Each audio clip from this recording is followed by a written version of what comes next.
This is the new best money method inside of Fisch. So inside of Fisch, this current method can make, from what I can tell, at least 25 million in average per hour. Now, obviously, this is a decent rate considering, it's relatively simple. You don't need much fishing skill for this because the method is straightforward. So as you see, firstly, you're going to need a rainbow. So I'll show you the two different spots you should fish for this, since there's two different locations that optimize this method and a nighttime method if you can't use rainbows. So this will be via Aurora. So first things first is the mechanic we're going to be using. So, but as a quick note, I'm giving away hundreds and hundreds of million worth of fish to a bunch of people. And all you got to do to enter into the giveaway is comment your Roblox username down below, like and hype this video, and I'll enter you into the giveaway. And this will be making multiple people hundreds of millions if you hype this video, comment your Roblox username down below, and leave a like. In Fisch, most exotics that you'll have are only going to be valuable in a certain way, meaning they're not really going to change in price or value. So what this means is, right, you can get something such as the speed core from over at Sunstone Island, and it'll sell the same as a scalloped hammerhead from Castaway Cliffs. And as we all know, Castaway Cliffs is one of the best spots for fishing, but this actually changes because of this method. So what we're going to be doing is I'm going to be showing you the main rods you should be using, my recommendations, like first few, and then this. So firstly, the rods you're using, you're going to want to have Sea Overlord on them and Sea Prince just to make it actually doable. So firstly, Sea Overlord and Sea Prince on the Fabulous rod, Sea Overlord and Sea Prince on the Nate's Blade, and Sea Overlord and Sea Prince on the Ruinous Oath. My favorite Ruinous Oath. If you do not have this, you can use the Luminescent Oath with Sea Overlord and Sea Prince once again. So my favorite tier, I would say, would be number 1,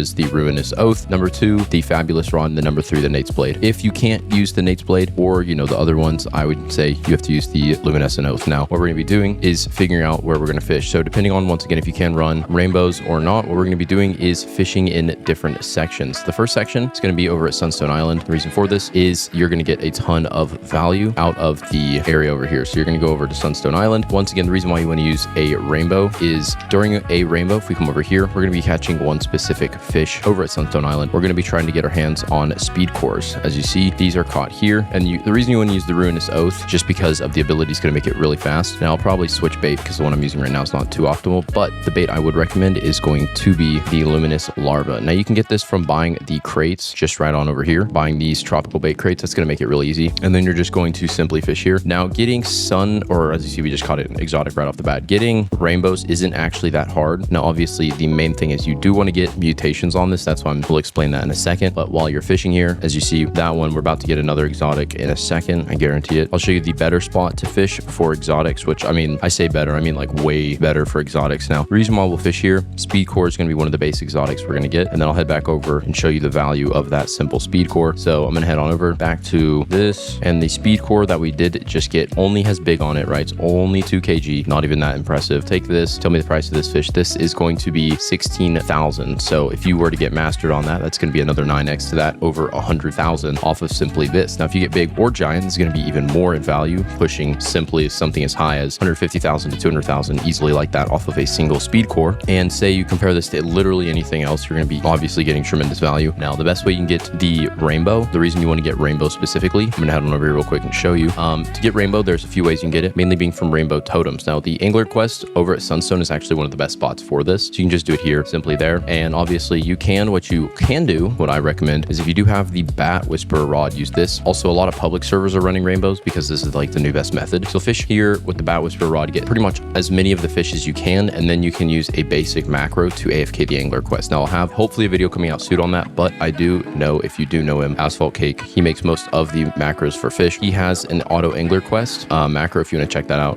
But for the most part, you can AFK that, but with something such as the Weather Matrix, you can use this, activate it, and it'll start a random event at the start of a day. You have a really good shot to get rainbow. And then once you do get rainbow, if you don't, you can have a full server of friends or whatever. You can all activate it at once, and you'll at least get one, right? And you can just sit and cycle. Now, the next spot is going to be over at Terrapin Island. We're actually going to go inside of the main area. Now, the reason for this, we're going to go inside the cultist lair, is because one of the fish in here, which is an exotic, is actually very, very easy to get. So you're just going to come in here. Also, if you want to know how to open this up, you just come in here, and then during a foggy night, there will be a lever right here. This wall will open, and then you'll just come in here. Now, inside of Castaway Cliffs, you'll come in here, and this is going to be the main area we're going to fish. So inside of here, you can fish for a ton of value. I would recommend using atomic nukes if you actually do have those, but you'll fish here. As you see, boom, exotic right off the bat. Now we got this exotic, right? And I mean, they're really easy to get. Boom, mastered, Key of Whispers, and then we'll keep fishing here. Got another one right off the bat. So pretty much if you just think of how long this takes to catch, it's not too long. Obviously, if you mess up like that, that's fine, because you'll just keep catching them. If you get giant on it, it'll be better. But the main thing is you do want to try to get the true mastery on this, which is catching fish with the Ruinous Oath with Mastered. Obviously, I don't really use this rod too much because I mainly would use the Sea Overlord. As you see, I use this one, or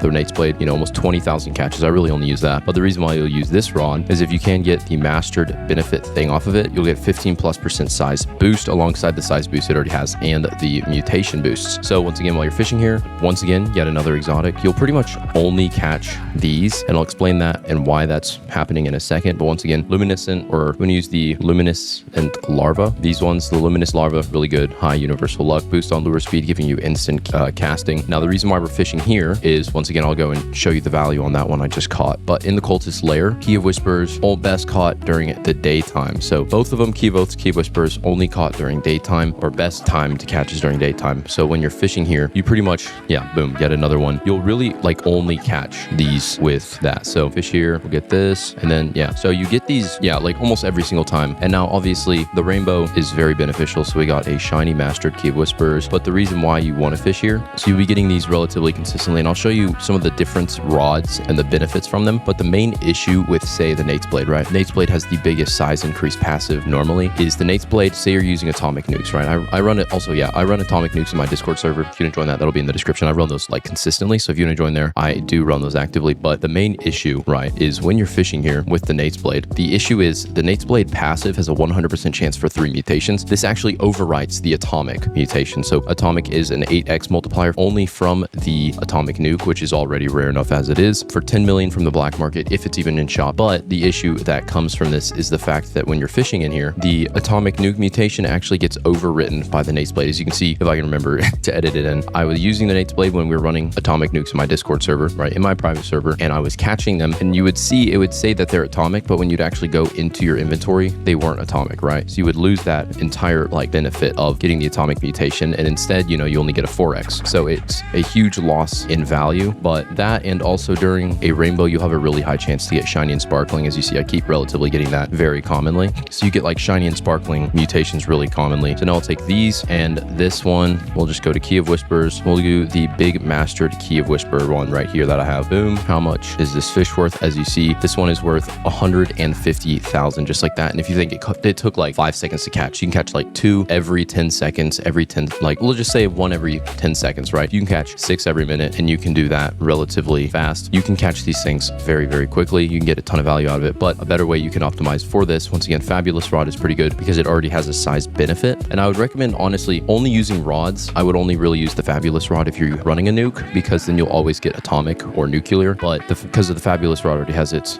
size increase passive. But I would still, once again, only really recommend fishing over in this zone. So once again, we're gonna head back on over there real quick, but it is a very, very good fishing spot for money. So the rate at which you can gain money, from what I can currently tell, is you can make a good 25 to 30 million an hour. And if you wait during a gold storm, you can sell for, during the gold storm, you can sell for a good, I think it's 4x multiplier. And during a rainbow, if you didn't know, the rainbow has a passive to increase your sold value even more. So during a rainbow, when you sell, you're actually going to sell for 50% more. So if you sell during a rainbow and during a gold storm, it's going to be 4.5 more. So really good value when you're fishing here. Once again, I would really recommend your rod have Sea Overlord and Sea Prince, because I mean, you're going to get the best value from that. Then we continue fishing here. Boom, big Mastered Key. And now we'll see, as soon as it's nighttime and the rainbow's gone, we do not get one. And literally before, we were pretty much only getting that. And now you can get rainbow totems, once again, relatively commonly if you do AFK with like some auto angler quest. But out of those few fish we just caught, I'm going to go sell my inventory real quick, just like that, 1.4 million, just like that. Like, it's actually insane how easy you can make a bunch of money with this. Boom, we got a Starfall event. Just goes to show how overpowered the weather matrix is. But for the most part though, when you are fishing here, I would recommend, once again, you use the luminescent larva, any rod that has Sea Overlord and Sea Prince, and you are comfortable with catching and can give a good passive. And if not, using something like the atomic nuke. The other benefit to the atomic nuke is, since you can make your money back so fast, and during the weekends, whenever the thing is like repetitively cycling in, you can get a few of these. Like, I was able to get 6 of these easily during the weekends. And obviously I wasn't even fully trying. I would just be like, you know, get in the game, I'm like, oh, the shop's in, so I go and buy them, and there happened to be one. But if you're actually trying, you can easily get, like, I feel like at least 10 of these, considering that would only be 100 million, and you can easily make that back. And the main thing about the atomic nuke is it runs for 45 minutes, I believe. But for the most part, I mean, you can get crazy value out of this. And if you think, a lot of people are commonly running rainbows, using the weather matrix, doing all that, running these nukes, once again, I'm running them in my own Discord server if you want to check that out. You can just get crazy value out of this, and I would really recommend using this. I don't think they're going to patch this, and if they do, I mean, it's only the start of the week, so you can get tremendous value out of this before it is patched or nerfed. But for the most part, once again, those are the main spots. And if you are fishing and you can only run auroras and you can't run rainbows or starved rainbows or nukes, I would honestly mainly recommend fishing with an aurora over at Sunstone Island, since that'll be one of the main areas that's not too affected by it. But for the most part, that's pretty much going to be it for this video. If this helped you out, make sure to leave a like, and I will see you on the next one.